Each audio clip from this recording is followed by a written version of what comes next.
Analista de asuntos económicos, el doctor Antonio Siriaco Cruz, porque se están dando casos importantes en los movimientos de la economía. Volvió a subir la tasa de política monetaria en República Dominicana, consecuencia de cómo aumentó también en los Estados Unidos, y hay algunos economistas que están advirtiendo que este aumento va a seguir restringiendo, si bien el circulante y si bien las operaciones que pueden frenar el tema de la inflación, también va a encarecer mucho el costo del dinero, y esto puede redundar en problemas en lo que son las políticas oficiales y privadas de inversión, porque el aumentar el costo del dinero aumenta también el costo de cualquier tipo de inversión, y hay que ver qué es más cara, si la sal que el chivo o el chivo al final de cuentas que nos vamos a comer. Eso es un punto importante, por un lado. Y por otro lado, el precio del petróleo, que comenzó a bajar, comenzó a subir de nuevo. Ayer se registró a $87, después que había bajado hasta 78 y pico, ¿verdad, Giorgio? Por debajo de los 80. Comenzó a subir ligeramente, pero está en una situación de alza, en cierto modo. Sí, muy inestable. Eso es lo principal, que tú no puedes hacer una proyección. No, porque no sabes lo que va a pasar. Entonces hay algunos puntos en ese sentido de la economía que son interesantes y que son importantes, y que queremos conversar con nuestro analista, el doctor Antonio Siriaco Cruz, quien en breve está haciendo las conexiones del lugar para estar con nosotros. En lo que hacemos contacto con el doctor Antonio Siriaco Cruz, yo voy a tocar este tema nueva vez, y es el tema de la Cámara de Cuentas. Ajá. Yo no sé cuál es el interés que tienen los políticos opositores en no permitir que el caso del presidente de la Cámara de Cuentas transite el camino de la justicia, porque los supuestos afectados presentaron una denuncia ante el Ministerio Público.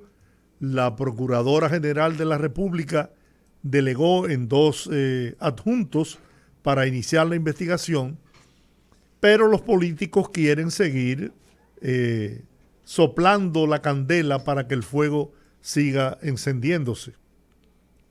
Fue el caso del vocero de la Fuerza del Pueblo, que Dionis Sánchez, en el Senado de la República, que insistió en que el Senado creara una comisión para que investigara la realidad, la veracidad o no de la llamada denuncia contra el presidente de la Cámara de Cuentas. Fue rechazada esa moción, y con justificada razón, porque si hay en curso un asunto en la justicia e incluso la posibilidad de que se abra un juicio político en su contra en la Cámara de Diputados, no puede el Senado, que sería la última instancia, convertido en jueces, el Senado de la República, involucrarse en este tema, porque estaría siendo juez y parte en ese caso. Entonces, pero ese afán de seguir metiéndole el dedo a la llaga, ojo, yo no estoy defendiendo en lo absoluto al presidente de la Cámara de Cuentas, porque ni siquiera en persona lo he visto en mi vida, pero llama mucho la atención ese marcado interés de los opositores políticos en querer hacer saltar a este hombre, que hay, según informaciones que he oído en algunos medios e incluso a título privado, hay una serie de auditorías que fueron maquilladas, que pertenecen no solamente al periodo de gobierno de Danilo Medina, sino también a gobiernos del expresidente Leonel Fernández, y que esas auditorías ha sido de interés principalmente del presidente de la Cámara de Cuentas el que fueran revisadas. Y hay una fuerte oposición a lo interno de la Cámara de Cuentas para que esa revisión no se realice. No estoy confirmando eso, no puedo hacerlo, pero sí lo estoy diciendo porque lo he escuchado en medios de comunicación y además de eso, personas con conocimiento de la situación interna en la Cámara de Cuentas me lo han comentado. Entonces, ¿qué es lo saludable en este caso? Que permitan, porque nadie puede dudar que Miriam Germán, que designó a 2 procuradores adjuntos para la investigación de ese caso, se va a prestar a ningún tipo de componenda, sino que ahí va a salir a relucir la verdad en este caso. Entonces no voy a decir como dijo una vez un procurador hace unos años, no os desesperéis, esperen que el desarrollo de las investigaciones y si el señor presidente de la Cámara de Cuentas es responsable, tendrá que pagar por ello. Tendrá que pagar sus culpas. Claro, es lo más saludable. Y dejen el temita porque están queriendo hacer una tormenta de esta situación cuando en definitiva ese presidente de la Cámara de Cuentas fue elegido por todos, fue valorado por todos, fue aplaudido por todos, pero resulta que ahora, como aparentemente, según se dice, el hombre quiere seguir buscando donde se dice que hubo un maquillaje de algunas auditorías, ahora quieren convertirlo en un demonio. Entonces vamos a esperar y no se desesperen. El tiempo dirá quién tiene la razón, si es culpable o es inocente. Pero vamos ahora, antes de que a donde tenemos que ir. Antes de que Rudy quiera seguir privando en economista. Eso fue cura mía. Pues nosotros tenemos a la cátedra de economía en este país. ¿A quién sabe de eso? El doctor Antonio Siriaco Cruz, decano de la Facultad de Ciencias Económicas de la Universidad Autónoma de Santo Domingo. Doctor, buenas tardes. Buenas tardes, Georgie. Buenas tardes, Rudy. Buenas tardes también está loco por a Yurka. contigo, Yurka, no está por allí. Y también a Ramón Colombo. Sí, señor. Y a Olga también, que debe estar por ahí. Aquí está. Doctor, sí, sigue modificándose la política monetaria del país y ahí se han levantado ya voces alertando que esto podría ser perjudicial a mediano plazo porque representaría un incremento en el costo del dinero, ¿no? Claro. Y esto podría mermar las inversiones en el país. ¿Cuál es su visión de esto? Esa es la realidad, Georgie. Nosotros siempre hemos advertido que los bancos centrales y el Banco Central tiene que ser cauto, ha sido cauto en ese aspecto, pero en la medida que la Reserva Federal de los Estados Unidos siga con su política monetaria agresiva, restrictiva, claramente eso también le tocará con ciertos rezagos a la política monetaria en la República Dominicana. Ya hemos explicado que ambas economías, nosotros pertenecemos a la zona dólar, tenemos un ciclo común de comportamiento económico y en la medida que la Reserva Federal siga incrementando su tasa de política monetaria, así lo hará también el Banco Central de la República Dominicana. Quizás con la diferencia que la magnitud de los incrementos en su tasa de política monetaria pueda ser diferente. Si uno observa, el último incremento en la tasa de política monetaria fueron 25 puntos básicos, 0.25. Y a diferencia de otros incrementos que fueron de 50 puntos básicos, 75 puntos básicos, 100 puntos básicos, pero el límite que tendrá esa política, el curso de esa política estará siempre supeditado a lo que pase con la Reserva Federal de los Estados Unidos. Y hasta ahora las informaciones que hay y las informaciones que ha dado el presidente de la Reserva Federal es que seguirán esos incrementos en la tasa de política monetaria, en el caso de la Reserva Federal, en la tasa de los fondos federales. Y eso claramente tiene repercusiones en la actividad económica, porque la actividad económica se desacelera, se ralentiza, porque el coste del dinero es mucho más caro y eso dificulta evidentemente los emprendimientos, la inversión privada y el consumo privado. Al encarecer el dinero, producto de que las tasas de interés para usar ese dinero son mucho más altas, entonces eso hace que los proyectos que uno pueda aperturar en un momento determinado serán más costosos. Muchos inversionistas que lo van a posponer. Y esos son los efectos en el mediano y en el largo plazo que tendrá esa política.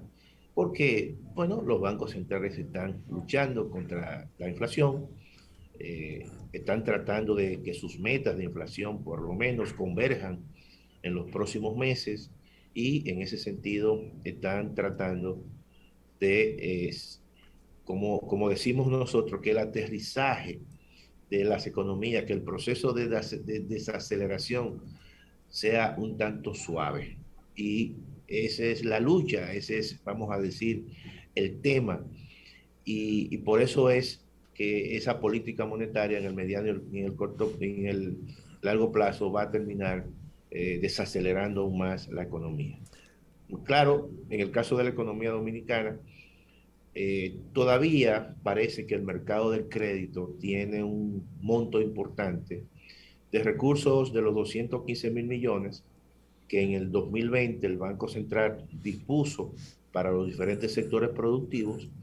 Todavía parece que hay un componente de esos recursos que se colocaron a un 8% y todavía no se han podido eh, disponer, que están ahí en el mercado. Y eso es lo que ha traído como consecuencia que los incrementos en la tasa activa sean un tanto moderados hacia el alza, no con la rapidez ni la agresividad con el cual el Banco Central ha venido incrementando su tasa de política monetaria, porque ese monto es como un colchón que en cierta manera hace que el incremento no sea tan brusco, vamos a decir.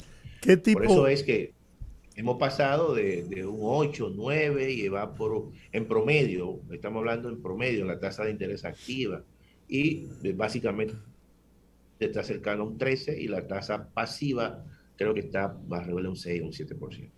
qué tipo de intervención podría hacer el Estado dominicano para tratar de minimizar los efectos de ese incremento en la política monetaria? Porque, por ejemplo, yo no ni asomo de ser economista, pero he visto que, por ejemplo, en el área, en el sector agropecuario, el gobierno ha puesto en manos de los productores eh, préstamos para incentivar la producción agrícola, agropecuaria en el país, hasta incluso a tasa cero. ¿Qué podría hacer el Estado para que, controlada ya la inflación, porque no podemos negar que esta política monetaria ha favorecido por lo menos frenar y bajar la inflación en el país incluso en los Estados Unidos? Mira, Giorgi, la inflación ha venido cediendo muy lentamente. Y ese es el comportamiento muchas veces de los precios. Los precios cuando suben muy rápido, pero cuando bajan, bajan lentamente. Y los procesos de convergencia necesitan un tiempo. Ahora, ¿qué ocurre? La política monetaria, básicamente, cuando hablamos de política monetaria, estamos hablando de cómo hay influencia en los medios de pago. ¿Qué ha hecho el Banco Central? Te ha encarecido el dinero y entonces eso afecta más al sector privado que al sector gobierno. Entonces, ante una política monetaria restrictiva, que te está encareciendo el dinero, entonces viene la otra, como dicen, la otra mano con la política fiscal, el comportamiento del gobierno. ¿Qué tiene que hacer el gobierno? Bueno, tiene que mejorar su inversión, su gasto de inversión, su gasto de capital, como un mecanismo de suplir gran parte la caída lenta de la inversión privada. Pues si no tiene Tú, dinero, por ejemplo, ¿cómo aumentan los gastos de inversión? no, pero déjame decirte lo siguiente. Por ejemplo, tú tienes mecanismos en los cuales puede disminuir los subsidios que ha venido otorgando, subsidios que en muchos casos tenían una presión cuando los precios del petróleo estaban muy altos. Entonces los precios del petróleo han venido bajando. ¿Qué significa eso? Que el gobierno se le han liberado unos recursos que tiene dos opciones. O tú lo inviertes, ¿verdad? O tú pagas deudas que venía acumulando en periodos donde los precios del petróleo estaban altos y tú tenías una especie de represa a los precios de los combustibles. Pues Entonces eso, siguen altos, eso siguen no, altos. sí, sí. No, pero lo que te quiero decir es que cuando tú tenías precio del petróleo a $115 el barril, tú no lo tienes a $115, tú lo tienes a 80 y algo de dólares. Por lo tanto, ¿qué significa eso? Que esa franja que el gobierno había creado entre 85 y 115, en muchos casos el petróleo estuvo por debajo de ese piso, vamos a decir. Y tú tenías la posibilidad de ese ahorro, o tú pagar deudas anteriores, o tú incrementar la inversión, el gasto de inversión. Por ejemplo, Giorgi hablaba de la tasa cero. La tasa cero es un mecanismo de subsidio y de un incremento básicamente del gasto, porque es una transferencia que le está haciendo el gobierno al sector privado para fines de incentivar la producción. Bueno, eso es incremento del gasto público.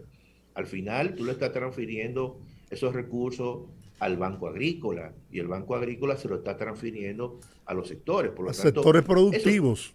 productivo. Entonces, es una política, en cierta manera, que ante una caída de la inversión privada, entonces tú puedes, con el gasto público, incrementar el gasto público. Y estos son los mecanismos ahora mismo que el gobierno tiene como una forma de rejuego. Por ejemplo, tú analizas el presupuesto del año 2023. El presupuesto del año 2023, su composición, por ejemplo, es una composición que, bueno, se asemeja mucho a la composición de los presupuestos anteriores, 2021, 2022, que se está ejecutando en su formulación. Te plantea que el 88% serán gasto corriente y el 12% será gasto de capital.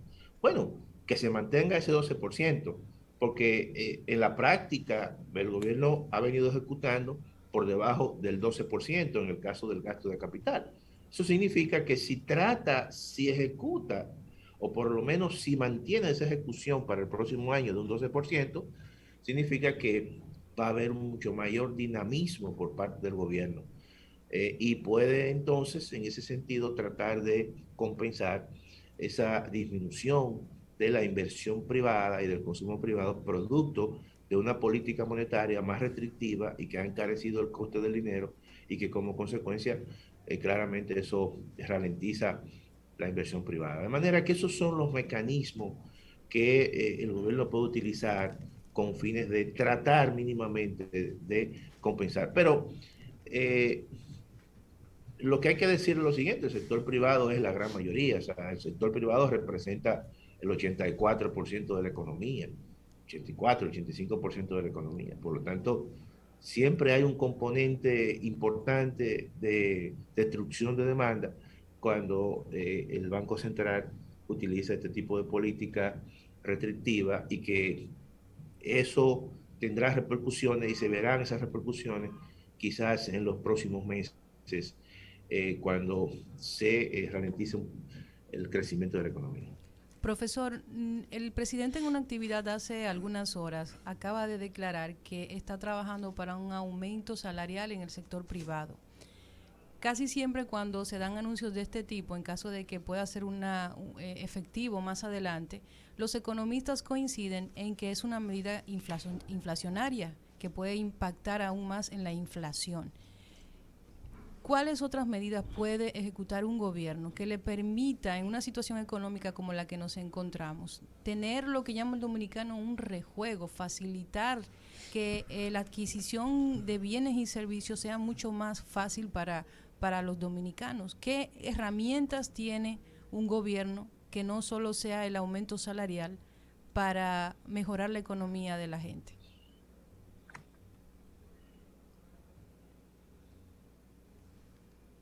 Básicamente salarios mínimos y cómo eso tiene un impacto en los precios.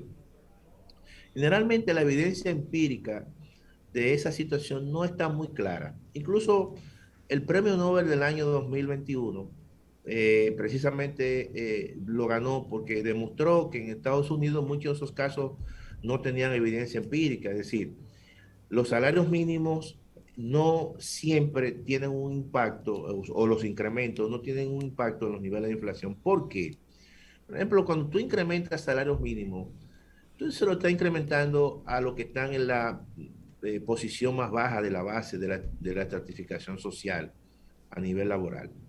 ¿Qué significa? Esas personas no tienen capacidad para ahorro, entonces una gran parte de esos recursos lo dedican, lo compran bienes y servicios, y eso dinamiza mucho la economía en ese sentido. Entonces, la inflación que se está viviendo hoy en día, no es inflación que yo creo que es producto del componente monetario, esencialmente de que hay mucho dinero en circulación y de que ese dinero en circulación está básicamente generando un proceso extraordinario de demanda, y esa demanda se está expresando en incremento en los bienes y servicios.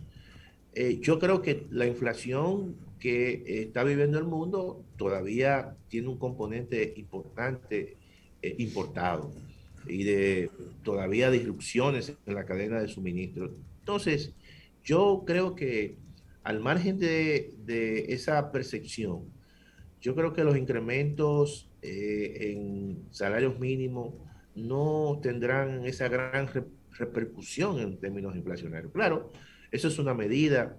A la gente siempre le gusta, en términos, vamos a decir, concretos, tener que sus salarios se vean nominales, se vean incrementados. Ahora, hay otras medidas que se pueden tomar, que tradicionalmente aquí siempre se han tomado, incrementar los programas de ventas populares, tratar incluso de ver cómo a nivel de frontera tú disminuyes impuestos a determinado tipo de productos para que obviamente sean menos costosos. O sea, hay muchas medidas en ese sentido que pueden aliviar todo el coste de la vida, y eso entonces permite que el salario que la gente gane le pueda alcanzar más para comprar bienes y servicios. Pero tradicionalmente siempre la gente prefiere mucho tener un salario nominal mucho mayor. Claro. Eso es un trabajo del sector privado, porque el sector privado, según datos del propio CONEP, genera el 86% de los empleos formales en República Dominicana. Sí, esa es la realidad. O sea, el sector privado es la mayoría. La economía, básicamente, el 86% es el sector privado, el resto, el 14 o el 15% es el sector público. Y la mayoría de los empleos formales generalmente lo genera el sector privado. Y el mismo sector privado se adelantó a anunciar incrementos de salarios, básicamente. Es una iniciativa del mismo sector privado. Entonces, yo creo que en ese caso no va a haber ningún tipo de inflación generalizada si ocurre algún incremento de salario. Además, hay algo importante, y es el hecho de que el presidente, esto fue en el acto de celebración del 60 aniversario de la CAS, la Confederación Autónoma Sindical Clasista, el presidente también se comprometió, doctor, a reformar la ley 8701 de la Seguridad Social para propiciar un régimen de salud más incluyente y un modelo de pensiones que verdaderamente proteja la vejez del trabajador. Y esa ley está en el Congreso Nacional en este momento. Eso es una gran noticia, el hecho de que el gobierno asuma una posición con respecto a la ley de la Seguridad Social 87-01, porque si hay una ley verdaderamente que es la más, yo la considero la más importante para tener una sociedad mucho más cohesionada, establecer un horizonte en el tiempo de los ciudadanos de tranquilidad, es la ley de la Seguridad Social. Tiene dos componentes, el componente de las pensiones y el componente de la salud, que en la medida que nuestra población se torne más envejeciente, en esa medida te aumenta el gasto en salud de la gente, de los hogares. Aquí no hay que olvidar, no hay que olvidar que hay un gasto de bolsillo de la gente que representa casi un 2% del Producto Interno Bruto. La gente cuando va al médico tiene que hacer un gasto de un copago que cuando uno lo suma ese copago, eso es un monto altísimo. Pero además, si tú le sumas... Aproximadamente un 46%. Sí, pero en términos del PIB es como un 2%. Exacto. Y si tú le sumas, obviamente, el gasto que uno hace en seguros, aseguramiento, también eso es un gasto que hay que sumárselo a la gente. De manera que estamos hablando de que eso representa casi un 4% del Producto Interno Bruto todos los años, que la gente destina precisamente para cubrir la salud. Y el Estado, en el presupuesto del año 2023, vemos que el presupuesto creo que es un 2% a la salud, creo que son 137 mil millones de pesos. No punto algo. Entonces, claro, entonces, en la medida que tú le alivies esa parte, esa carga, obviamente que tú le estás liberando recursos a la gente para que lo pueda destinar para la compra de bienes y servicios. En el caso de las pensiones, que todavía aquí no se han entregado así masivamente pensiones por vejez, pero eso desde ahora hay que pensar que una pensión que se pueda otorgar y que con una tasa de reemplazo, es decir, lo que tú vas a percibir como salario promedio, ya después que tú te pensiones, estamos hablando de que si tú recibes 5,000 o 6,000 o 7,000 pesos, eso es una pensión pírrica, cuando el coste de la vida ya está por los 25,000 pesos, la canasta básica más barata. Entonces, el hecho que el presidente de la República haya hecho ese anuncio, yo creo que toma una de las iniciativas más importantes que debe tomar el gobierno para los fines de generar certidumbre a los hogares y para los fines de que esa ley es la ley más trascendente para la cohesión social en la República Dominicana. Yo siempre he pensado que la comunicación debe ser propositiva y yo siempre me he preguntado la lógica detrás de que después que una persona se pasa toda su vida trabajando, sirviéndole a su país a través del trabajo decente, cuando ya está enfermo y viejo, tiene que irse con una pensión que no le da ni siquiera para la cobertura mínima de sus medicamentos propios de la vejez. En un país que tiene un sistema de salud pública que tampoco le garantiza el acceso a una buena salud. Entonces, ¿por qué no pensar? Yo sé que es un costo bastante importante, yo sé que hay que buscar los recursos, pero en el momento en que una persona necesita más su seguro médico es cuando se pensiona. Porque va a su casa. No solamente eso, Olga, sino que también le quitan el seguro. A eso me refiero. Yo creo que una buena forma de ayudar a la población envejeciente, dicen por ahí, hay un dicho muy viejo que dice que las sociedades se miden por la forma en que trata a sus animales. Yo creo que yo también le agregaría, aunque no comparando, que una sociedad debe revisarse cuando no tiene un buen trato con sus envejecientes. Para mí es completamente incomprensible cómo gente todavía 70, 80 años tiene que verse en la obligación de estar trabajando pasando porque nosotros históricamente como Estado no hemos sabido garantizar una vejez digna para la gente.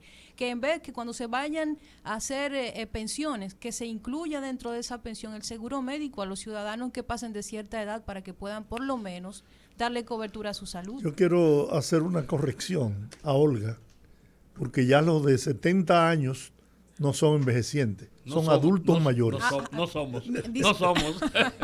No, pues mira, no cabe duda de que los países latinoamericanos y los países en vía de desarrollo, y usted me corregirá, doctor, en esta apreciación, han dejado, los gobiernos, el Estado, se ha quitado de encima la obligatoriedad de respaldar a esos hombres y mujeres que sirvieron durante toda la vida como fuerza laboral y se lo encargaron al sector privado.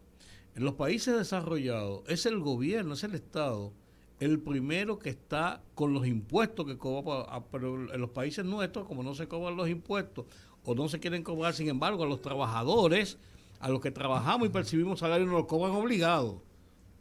Mira, entonces, entonces los gobiernos en otros países, en muchos países, en los países desarrollados, tienen las garantías de las pensiones de esa gente y la garantía de su seguridad social y de su salud. En los países nuestros se lo dejamos al sector privado y entonces cuando esto se convierte en una bola de nieve cada vez mayor, es más complejo y más complicado que hayan justas compensaciones de pensión. No, tú has dicho cosas muy ciertas. Generalmente cuando tú observas los países que tienen, y eso hay índices que se hacen todos los años, los países que tienen las mejores pensiones, los mejores sistemas de pensiones, ¿cómo lo tienen organizado? Bueno, el pilar fundamental es un pilar donde, como tú has dicho, Rudy, le garantizan a todo el ciudadano una pensión digna, una pensión que le permita vivir mínimamente, ¿verdad? Su vejez. Ahora, luego, el que quiere más dinero, bueno, puede ir a un pilar que sea contributivo. No, claro, y el que quiera ir y que quiera tener una pensión más alta, también puede ir incluso a aquellos pilares que son voluntarios. Y nosotros lo tenemos totalmente al revés. El pilar fundamental es un pilar de capitalización individual. Entonces, ahí quien tú cotiza, eso va a una cuenta y entonces eso se reproduce y se va acumulando, pero al final tú tendrás una pensión que generalmente no te va a permitir vivir una vejez digna, por muchas razones. Hay problemas estructurales, aquí los salarios son bajos, pero el Estado, tal y como tú has dicho, Rudy, se ha prácticamente hecho de la vista gorda en ese aspecto. Y tiene que ser al revés. Ni en los Estados Unidos, ni en los Estados Unidos existe un sistema donde el pilar fundamental es el de capitalización individual. En Estados Unidos le garantizan, por ejemplo, a aquellos que tienen un cierto nivel o umbral de salario al año, le garantizan una pensión y se la garantiza el Estado. Claro, el Estado. Entonces está bien. Tú me dices, mira, para eso hay que hacer una reforma fiscal o bueno, en el momento que se haga, habrá que pensar esa reforma en función de ir transformando estos sistemas que son fundamentales, obviamente, para la vida de la gente, para mejorar la calidad de la gente. O sea, yo puedo tener una garantía del Estado que me garantice una pensión. Por poner un ejemplo, ahora, si yo tengo un buen salario, yo digo, bueno, la pensión que me está dando el gobierno no es suficiente. Entonces, ¿qué yo hago? Bueno, voy a un sistema privado y yo entonces cotizo. Bueno, pero previo a eso, el Estado me está garantizando mínimamente una pensión. Entonces, ¿qué tiene el sistema? Que muchos economistas lo plantean. Dicen, bueno, hay un fondo solidario. El Estado puede nutrir ese fondo solidario y entonces posiblemente aquellos que en un momento determinado, cuando se retiren, no le alcancen sus pensiones, entonces se le complementa con ese fondo solidario. Esos son mecanismos que se utilizan para evitar cualquier situación de alterar o de tú decir, mira, vamos a eliminar este sistema porque eso hay intereses ya preestablecidos, no es tan fácil, yo entiendo que no es tan fácil. Fíjate que lo que ocurre en República Dominicana, de lo que estamos hablando, no es una acción a la dominicana, es una acción a la latinoamericana.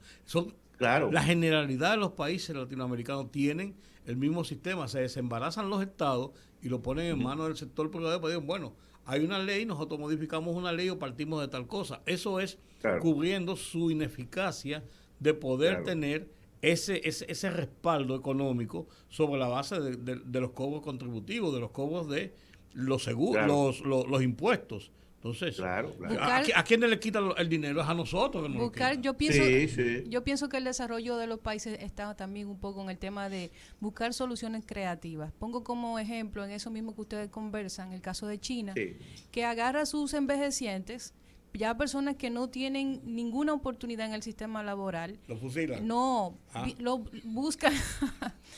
Tienen programas de transferencia de conocimiento. Claro, es otra cultura donde se prioriza la sabiduría y la edad y tienen un respeto hacia sus mayores, pero ellos lo que utilizan, esa experiencia que ha ganado esa persona, en vez de que esa persona tenga que seguir trabajando de viejo porque tiene que buscar más recursos, los captan, los llevan a lugares donde su conocimiento tiene una importancia para que la transfieran. Esos son, a personas. ¿cómo le llaman? Los monjes. No. Los maestros, los sensei. No, tienen una calificación. Bueno, pero es un programa bastante interesante porque implica que esta persona en una edad ya bastante avanzada puede pasar todo su conocimiento a nuevas generaciones, sentirse útil, ganar un dinero extra por algo que simplemente es pasar conocimiento, y esa persona tiene opciones de ingresos por encima de su pensión establecida. Aquí al contrario, te quitan el seguro, que es peor. No, las empresas en los sistemas de pensiones te quitan el seguro, una cosa ilógica. Que debería ser todo lo contrario. Al contrario, deben multiplicarle los beneficios del seguro. No, es así. Incluso ese programa o esos programas que Olga ha mencionado, no solamente lo tiene China, Japón también lo tiene. Lo tiene también algunos países europeos como Holanda también lo tiene. Creo que le llaman los sabios, algo así. Sí, pero son voluntarios. Sí, son voluntarios, son ya personas que han salido del mercado de trabajo oficialmente. Y entonces, muchos de ellos, gran parte, van a países menos desarrollados y transfieren su conocimiento. Pues aquí en la República Dominicana han venido ese tipo de algunas figuras muy parecidas, incluso de Europa, de Holanda, he conocido algunos que han venido a la República Dominicana y han estado en instituciones públicas transfiriendo su conocimiento, incluso japoneses, expertos, por ejemplo, en matemática, en software, han venido a la República Dominicana, ya jubilados allí, y han transferido conocimiento a la República Dominicana. Simplemente la modificación de una ley, la implementación de una ley, podría comenzar a cambiar ese rumbo, ¿tú crees? No, yo creo que, porque estas son leyes que tienen que irse consensuando. Mira, Rudy, ya hoy en día las transformaciones de las sociedades no son transformaciones que se dan sobre la base de arrasar todo. No, claro. son sobre la base de, como dicen, cambios que son continuos, pero que no son cambios de forma disruptiva en muchos casos, socialmente hablando, porque la tecnología es disruptiva, pero las transformaciones sociales realmente se tienen que dar sobre la base de pequeños saltos, de tal manera que tú vayas consensuando transformaciones, porque de otra forma genera otro tipo de situaciones y de resultados que tú no deseas. Pero en el caso incluso de temas como la seguridad social, hay que ir modificando sobre la base de pequeños cambios que sean acumulativos. No hay que dejarlo atrás. Es decir, hay que avanzar, como dicen, sin prisa, pero sin pausa. Pero ir transformando todo esto. ¿Por qué? Porque hay muchos intereses, todos lo sabemos. Claro. Y los intereses, cada quien va a estar en función de qué, de lo que considere que es correcto. Es lo mismo que cuando se plantea una reforma fiscal. Una reforma fiscal ¿Por qué las reformas fiscales en la República Dominicana bueno, se mencionan, pero prácticamente se abortan? ¿Por qué? Bueno, porque son muchos los intereses. Cuando se sientan en una mesa, cada quien quiere defender su interés y luego se hacen difíciles los consensos. Ahora, si vamos transformando poco a poco y haciendo los cambios en los momentos que hay que hacerlo, yo siempre he dicho que los cambios hay que hacerlos en los tiempos de bonanza. En los tiempos de bonanza hay que hacer cambios importantes y salir de esa zona de confort. Porque en los tiempos de crisis, generalmente la gente siente duro los cambios y eso genera estallidos sociales en muchos aspectos. Tú no le puedes decir a una gente que se sacrifique y que te pague impuestos cuando en realidad hay una recesión en la economía o la persona está desempleada. ¿Tú entiendes? Antes de despedirnos, ¿cuáles son los tiempos de bonanza en nuestros países? Porque es que la bonanza aquí ha habido tiempo, Rudy, lo que pasa es que no fueron aprovechados ni utilizados en beneficio del pueblo. Aquí ha habido, claro. Rudy, aquí ha habido tiempos de bonanza. O sea, un país como la República Dominicana, que ha llegado en estos momentos a ser la séptima economía de América Latina, no me digas tú que no ha habido tiempo de bonanza. Sí. Lo que pasa es que nosotros hemos creado zonas de confort. Bueno. Pero tú sientes cuando no hay bonanza, cuando hay crisis, ahí que tú lo sientes.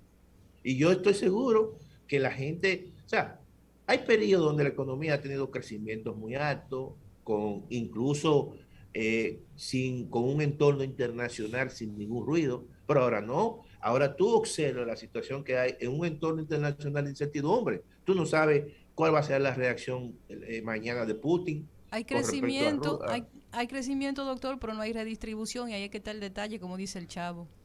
Bueno, pero está bien, pero lo que estamos diciendo es que cuando exista un crecimiento fuerte, vamos a redistribuir, porque la gente, el que tiene, lo siente menos. Ajualá. Pero ha habido tanta bonanza y tantos tiempos de bonanza, y esto lo voy a decir yo, no compromete a nadie, que han generado una casta de multimillonarios que no existían en este país, que eran unos desarropados, como dice el pueblo. No, pero así no quiero ser yo, no quiero ser, ¿no?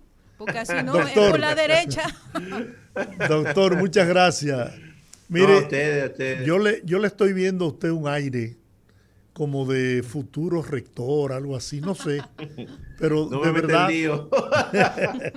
No me mete el lío. Un gran abrazo, doctor. Adiós. Bien. Hasta luego, cuídense. Doctor Antonio Siriaco Cruz, decano de la Facultad de Ciencias Económicas de la Universidad Autónoma de Santo Domingo, nuestro asesor en temas económicos en el rumbo de la tarde.